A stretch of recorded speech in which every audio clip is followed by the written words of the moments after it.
السلام عليكم ورحمة الله وبركاته. ازيكم يا حبايبي، عاملين ايه؟ يا رب تكونوا بخير. نبدأ الفيديو بتاعنا بالصلاة على سيدنا محمد وعلى آله وصحبه أجمعين. النهارده مع بعض كده إن شاء الله هنعمل مع بعض 38 فكرة الأكلات بدون طماطم أو من غير طماطم. أول حاجة طبعا زي ما احنا متفقين بنطلع الصدقة بتاعتنا عشان ربنا يرزقنا ايه البركة بإذن الله. اول اكل معانا بقى كده بسم الله كده نصلي على الرسول عليه الصلاه والسلام وعلى اله وصحبه اجمعين. اول حاجه معانا هنعمل مثلا صينيه نجريسكو. نجريسكو حلوه جدا طبعا. احنا هنعمل مع بعض اكلات مكلفه واكلات اقتصاديه واكلات نص نص. يعني طبعا احنا كلنا محتاجين ايه جميع انواع الاكلات، فكل واحد هيختار الاكلات اللي تنفعه وتمشي مع ميزانيته. اول حاجه هنعمل صينيه مكرونه نجريسكو بتتعمل بقى بالفراخ، وعايز تحط لها بقى فلفل كوبي مشروم اي حاجه من دي حط لها، عايز تحطي فراخ بس تمام. برضو دي بتتعمل من غير طماطم خالص، معاها بقى شويه شيبسي شويه بطاطس محمره تعمليها هي كده بس زي ما بتحبي. تمام. من الاكلات برضو ايه يعني تعتبر برضو على فكره موفره، لان انت تحطي فيها فراخ كميه صغيره قوي بتملى الصينيه يعني، مش لازم تحطي كميه كبيره. برضو الفراخ اوفر من اللحمه المفرومه.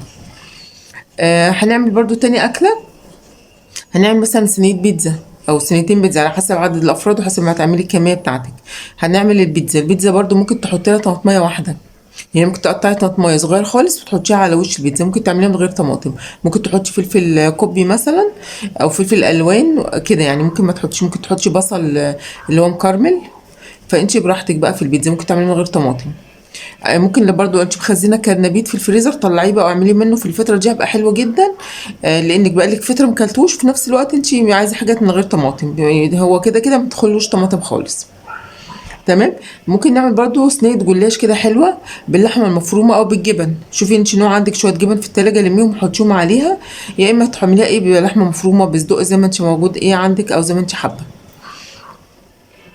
هنعمل مكرونه محمره، اللي هي بتتحمر كده في حته سمنه او شويه زيت وبتزوديها شويه ميه وبتبقى حلوه جدا من غير طماطم ولا حاجه. ممكن تعملي برضو المكرونه مسلوقه عاديه، وبدل ما تعمليها بالطماطم حمريها، يعني بعد ما تسلقيها حطي عليها معلقه زبده كده او معلقه سمنه بلدي وشويه فلفل اسمر بس ساعه الاكل على طول، بتبقى حلوه جدا برضو وتغيير من الطماطم. ممكن نعمل برضو مكرونه اللي هي بالتونه، يعني انت برضو بتحطي التونه في الحله وتصفيها من الزيت بتاعها كده يعني شويه، وترجعي تحطيها في الحله وتكوني سالقه المكرونه وتحطيها وحطي على التونه بقى شويه فلفل اخضر كده او فلفل الوان او فلفل كوبي المتاح عندك، وانزلي عليهم المكرونه انت سالقاها كده قلبيهم تقلبتين على النار تبقى حلوه جدا على فكره، وشويه فلفل اسمر حلوين كده. ممكن برضو الاكلات اللي ما بتاخدش الطماطم السمك، بس طبعا هتاخدي طماطميه ولا حاجه تعملي سلطه، وممكن تعملي سلطه من غير طماطم، شويه خضار كده مع شويه فلفل الوان مع اي خضره عندك واعملي منهم السلطه. واهم حاجه حطي ايه شويه الخضره والخيار. ممكن تقطعي بصل، ممكن تعملي اي نوع سلطه تانية جنبها. ممكن تعملي بابا غنوج مثلا بدل السلطه، تعملي شويه بابا غنوج. ممكن تعملي شويه بطاطس مهروسه بدل السلطه، بطاطس اللي هي المهروسه كده تحبشيها شويه كده بالثوم والهريسه الشطه بتبقى حلوه جدا. فبرضه السمك من الحاجات اللي ايه من غير طماطم، ان كان مشوي او ان كان مقلي او انت او كنت هتعملي صينيه عند الراجل او هتعملي صينيه في البيت. هنعمل كبسه برضه، ممكن تعملي كبسه من غير طماطم بمعلقه صلصه واحده. ممكن تعملي كبسه فراخ او كبسه لحمه او كبسه جمبري، وفي كمان كبسه سمك اللي هو السمك اللي هو الايه المخلي. برضو ممكن تعملي صينية بطاطس بيوريه. بطاطس بيوريه دي بتعمليها باللحمة المفرومة والبطاطس المهروسة، انا كنت عاملاها على القناة برضو. دي من الاكلات الحلوة جدا، بتحطيها باللحمة المفرومة كده ورقين البطاطس فوق وتحت وما بتحتاجيش تحطي لها طماطم خالص. من الاكلات برضو ما بتحطلهاش طماطم خالص البصارة، ممكن تعملي بصارة برضو هتحتاجي بس شوية خضرة بس وخلاص.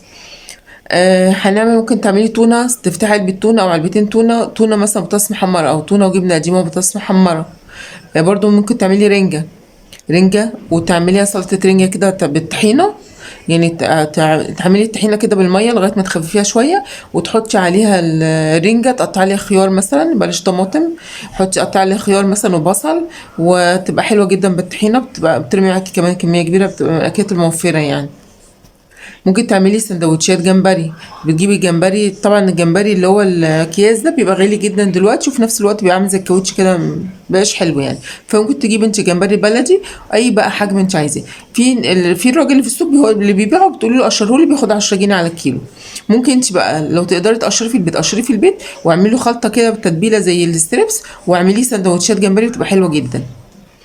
ممكن تعملي قلقاس ورز، لو عندك قلقاس في الفريزر طلعيه واعملي قلقاس وشويه رز بالشعريه، معاه بقى فراخ مع اجنحه مع وراك اي حاجه يعني. برضو ممكن تعملي رز ريزو وتعملي معاه بعد ما تعملي الجمبري نفس الطريقه اللي قلت لك عليها كده، وتحطيه على وش الرز الريزو، او تعملي معاه الفراخ اللي هي كنتاكي. ممكن برضو تعملي رز مبهر اللي هو الرز الاصفر برز عادي، مش لازم رز بسمتي، رز مبهر عادي اصفر. الرز المصري بتاعنا اعمليه بنفس طريقه الرز البسمتي، واعملي معاه مثلا ستريبس كده مع شويه كاتشب كده، بيبقى حلو جدا. والولاد بيحبوا الاكلات دي جدا دلوقتي، يعني كل الاكلات دي بقت موضه دلوقتي، حتى الاكل بقى نزلوا له موضه. بعد كده ممكن تعملي برضو سندوتشات بطاطس سوري. هتحمري بطاطس عادية جدا، ولو البطاطس طلعت معاكي مش تحمير المية تغلي وانزلي فيها البطاطس اللي انت مقطعاها صوابع، خليها تغلي غلوتين بس، صفيها واشطفيها شطفة حلوة وحمريها، هتبقى معاكي بطاطس تحمير حلوة جدا، تبقى مقرمشة زي اللي انت بتشتريها من بره بالظبط. هتعملي سندوتشات بطاطس وتكوني مثلا حاطه عليهم شويه مايونيز شويه كاتشب. وفي العيش اللي هو المفروض بتاعنا ده اللي هو بيبقى في الفرن دلوقتي، ده اللي هو العيش الآلي البلدي بتاعنا بتاع التموين. بتحطي مثلا عليه البطاطس وحطي ممكن شويه كاتشب مايونيز، او تعملي شويه توميه عندك في البيت ولفيهم كده، اعملي سندوتشات كده لفيهم بدل ما تجيبي العيش سوري، يعني لو مش عايزه تجيبي عيش سوري لفي السندوتشات فيه وحطيه في طاسه على نار، تكون الطاسه دي دهنها زيت، وقلبي فيها البطاطس او السندوتشات بتاعتك دي على الناحيتين وهدي النار عشان تقرمش معاكي، هتبقى حلوه جدا وهتعجب ولادك جدا. لو انت بقى عندك عيش سوري عاوز تعملي عيش سوري او في البيت او تشتري عيش سوري، فبرضه ايه براحتك، اعملي برضه سندوتشات بطاطس تبقى يوم ايه لوحده. ممكن تعملي برضه جبنه قديمه وبطاطس محمره مع شويه بابا غنوج وشويه خيار وكلام من ده، وايه تقضي بيهم اليوم مع شويه طاجن فول مثلا كده بالبيض او حاجه. ممكن تعملي شاورما برضو فراخ او لحمه. الشاورما برضو ممكن ما تحطيش فيها طماطم خالص، بالبصل وبالفلفل الالوان او فلفل الكوبي، تعمليها سندوتشات كده بتبقى حلوه جدا برضو. ممكن تعمليها في العيش اللي قلت لك عليه او في عيش سوري او في سندوتشات عيش فينو. ممكن تعملي برضو فتة شاورما، بتعملي رز عادي مبهر اللي ممكن بالرز المصري او بالرز البسمتي، وتحطي على وشه تحته بتكوني محمصه عيش وحاطاه مقطعاه كده مربعات وحطاه تحته، بيبقى قرمش كده يعني، وتحطي الرز وبعدين تحطي فيهم الشاورما بتاعتك بقى لحمه او فراخ، وتحطي عليهم بقى شويه سلطه زبادي من فوق كده بتبقى حلو جدا، او شويه توميه او طحينه لو هي انت عامله لحمه. تمام. ممكن تعملي برضو ملوخيه ورز وفراخ، فالملوخيه برضو الحاجات ما بتحتاجش طماطم يعني. ممكن تعملي برضو كبد وقوانص، ممكن تعملي شويه كبد وقوانص ممكن تعمليها كده وتحمريها في حته سمنه كده، ممكن تعمليها بفلفل الوان او فلفل كوبي او فلفل حامي، فانت براحتك مع شويه بطاطس محمره، بتبقى اكل حلوه جدا وما بتحتاجيش فيها طماطم، يعني في اكلات كتيره جدا من غير طماطم على فكره. ممكن تعملي فراخ تكه وتعملي معاها رز برضو مبهر اللي هو الرز الاصفر سواء كان بسمتي او الرز المصري، فراخ تكه برضو من الاكلات الحلوه جدا يعني. ممكن تعملي رز بالكبد، يعني كبد الفراخ تجيبيها وتعملي بقى شويه رز كده بتبقى من الاكلات برضو الحلوه. ممكن تعملي كبده اللي هي بتاعت الجاموسه، يعني كبده سندوتشات بقى او تغمسه مع شويه بطاطس محمره وتبقى اكله حلوه جدا برضو. تعمليها بقى كبده اسكندراني، كبده اللي هي في القاهره بيعملوها بالفلفل وكده الالوان او بالبصل والفلفل الكوبي وكده، فالطريقتين حلوين يعني. برضو ممكن تعملي صينية بطاطس بيضة، يعني بدل ما تعملي صينية البطاطس بالطماطم، لا ممكن تعمليها صينية بطاطس بيضة وتحطي لها فلفل اسمر بس ياما شوية، وتعمليها كده بالبصل والفلفل فلفل كوبي فلفل الوان معاها، بتبقى حلوة جدا برضو. ممكن تعملي حواوشي بقى، حواوشي مصري او حواوشي اسكندراني، ما بيحتاجش معاكي الحواوشي اللحمه يعني ما بيحتاجش طماطم، فانت بتعملي اللحمه بتتبليها بشويه بصل اللي انت عاملاهم بقى وخلاص كده وشويه البهارات بتاعتك، وتبقى اكله حلوه برضو وما بتحتاجش طماطم. ممكن تعملي شكشوكه وتعمليها بالصلصه، يعني الشكشوكه انا بعملها بحط التوم في الطاسه، بحط التوم ياخد لون بس كده يعني يبقى بامبي كده، وانزل عليه بمعلقتين صلصه مثلا ومعلقتين، واحط لهم شويه ميه كده فوق بيها الصلصه، وبعد كده اسيبها تغلي واحط فلفل اسمر والملح بتاعي، واجيب البيض بقى بكسر البيض كده بحيث ان هو البيضه تنزل بحالها كده. تمام. البيضه تنزل بحالها وتغطيها بقى، تحطي على وشها فلفل اسمر وتغطيها وتوطي النار لغايه ما تستوي معاكي. برضو دي مش هتحتاجي لها طماطم، معلقه صلصه وخلاص. ممكن تعملي اجنحه مشويه، بتتبلي الاجنحه، بتحطي على الاجنحه دي، بتكوني غسلاها طبعا كويس، بتحطي لها شويه بقى يا اما صويا صوص يا اما اللي هي الدبس الرمان، وتحطي معاهم بقى شويه بهارات اللي عندك بقى، بصل باودر، توم باودر، بابريكا، زعتر، اي بهارات انت بتحبيها عندك، بتحطيها عليهم كده مع معلقتين زيت وتقلبيهم في بعض وتسيبيها تتبل شويه، بعدين تحطيها في صينيه في الفرن، بتبقى مشويه مع شويه مكرونه مع شويه رز مبهر، اي حاجه بتبقى حلوه جدا.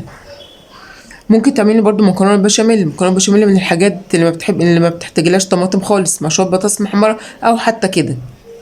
ماشي. ممكن تعملي مكرونه بالصوص الابيض اللي هي الوايت صوص، برضو ما بتحتاجيش فيها طماطم خالص، والولاد بيحبوا الحاجات دي جدا دلوقتي. ممكن تعملي ويكا. الويكا من الاكلات الطبيخ اللي ما بيحبش او اللي ما بيحتاجش طماطم، فممكن تعملي ويكا. ممكن تعملي مثلا يوم جبنه قريش كده، وتقطعي عليها خيار وفلفل وشويه زيت كده، وتعملي معاها مثلا حته جبنه قديمه، شويه بطاطس محمره، شويه فول، شويه بيض، اي حاجه كده تبقى ايه اكله يعني ايه تقضي بيها اليوم كده. ممكن تعملي صدق، بدل ما تعمليه بالطماطم بقى او سجق زي ما بتقولوا، ممكن تعمليه بالصدق بالخضار، مثلا تحطي معاه فلفل كوبي، مع فلفل الوان، فلفل اخضر حامي، ممكن تعمليه عليها برضو ايه بدبس الرمان كده، بيبقى حلو جدا، وتقلبيهم كده مع بعض، بتبقى اكله حلوه ما بتحتاجش فيها طماطم. يا اما لو عايزه تحطي لها طماطم هتحطي لها طماطميه واحده صغيره. يعني احنا ممكن نجيب الطماطم بس ما نستخدمش كميه كبيره، يعني مش لازم في الفطار دي نعمل محشي مثلا، وانت مش مخزنه طماطم مش لازم في الفطار دي نعمل محشي. ممكن تعملي اكلات تاخد طماطم بس مش كميه كبيره. حتى لو هتطبخي ممكن تطبخي بطماطم بس تكوني حطي على الطماطم وانت بتضربيها في الخلاط، حطي مع شويه بابريكا او فلفل احمر اللي هو الالوان ده، او فلفل، او تحطي معاكي بنجر، وتصفيها كويس بعد ما تضربيها، هتديها لون احمر حلو مع معلقه صلصه، وتكوني جايبه الصلصه معلقه صلصه عليهم، مش هتحتاجي انك تاخدي كميه طماطم كتيره في الطبيخ. تمام. لغايه بس ما تعدي كلها ان شاء الله الشهر ده، وان شاء الله اخر 9 او اول 10 تكون الطماطم هترخص باذن الله. برضو هنعمل ايه تاني؟ ممكن تعملي بدنجان كده بالخل والثوم مع جبنه قريش او مع الجبنه القديمه، مع شويه بطاطس، مع شويه كشري مثلا اصفر.